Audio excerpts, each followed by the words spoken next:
पहली नजर का असर, वो पहली मुलाकात थी फर्स्ट ईयर ओरिएंटेशन में। सना सांवली, तेज आंखें और वो हल्की सी मुस्कान जो आरव को वहीं रोक देती थी।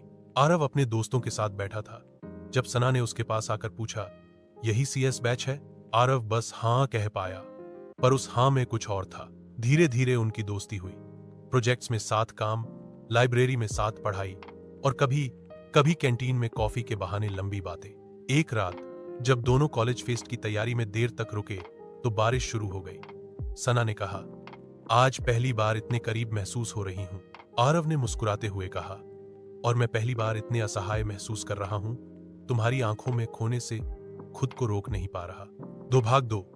वो पहली छुअन कॉलेज की एक पार्टी के बाद सब धीरे धीरे निकल गए। सना और आरव कैंपस के उस पुराने ऑडिटोरियम में रह गए जहां लाइट्स धीमी थीं और माहौल नर्म। आरव ने सना के चेहरे की ओर देखा और उसकी एक लट को पीछे करते हुए कहा, तुम्हारे इतने पास होने पर भी खुद को काबू में रखना मुश्किल होता जा रहा है। सना ने कोई जवाब नहीं दिया, बस उसकी सांसें तेज थीं। आरव ने उसका हाथ थामा, फिर धीरे धीरे उसके होंठों पर हल्का सा चुंबन। वो पहली छुअन थी, लेकिन उस एक क्षण में सारा कॉन्फिडेंस, सारा होश उड़ चुका था। अब भाग 3। जब जिस्म और रूह ने मिलना चाहा। एक दिन हॉस्टल के कमरे में जब बाकी रूममेट्स छुट्टियों में घर गए थे, सना ने आरव को बुलाया। बस थोड़ा टाइम बिताना है, तुमसे बातें करनी है, उसने कहा था। लेकिन दोनों को पता था कि उस दिन कुछ अलग होने वाला है। आरव जैसे ही कमरे में आया, सना ने दरवाजा बंद किया।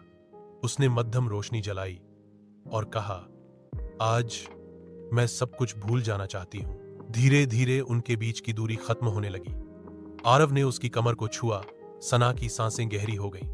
उसके कपड़े एक एक कर फर्श पर गिरते गए। आरव की उंगलियां उसके जिस्म पर एक साज की तरह चल रही थी और सना के होठों से सिसकियां निकल रही थी। कोई जल्दबाजी नहीं थी, बस एक गहराई थी, उनका हर लम्हा सधी हुई रफ्तार में, जैसे प्यार खुद अपनी कहानी कह रहा हो। भाग 4। एक रात जो याद बन गई। बिस्तर पर दोनों नग्न थे, लेकिन वो नग्नता वासना से नहीं, आत्मीयता से भरी थी। आरव ने उसकी आंखों में देखा और कहा, तुम्हारी सांसों की धड़कन अब मेरी बन गई है। सना ने उसकी पीठ पर अपने नाखून से हल्की सी खरोंच खींचते हुए कहा, मैं चाहती हूं ये रात कभी खत्म न हो। उनकी सांसें एक लय में थी, हर कराहट में एक एहसास था, हर स्पर्श में एक इकरार।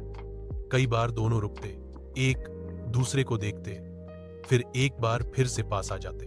वो रात न सिर्फ जिस्मों की मिलन थी, बल्कि दिलों की एक खामोश कसम थी कि अब वो कभी अलग नहीं होंगे। भाग 5। अगली सुबह जब सूरज की हल्की रोशनी कमरे में आई, सना आरव की छाती पर सिर रखे सो रही थी। आरव ने उसके बालों को चूमा और धीरे से कहा, तुमने मुझे आज रात मेरी सबसे सच्ची पहचान दी है। सना ने आंखें खोली, मुस्कुराई, अब मैं सिर्फ सना नहीं हूं, मैं तुम्हारी हूं।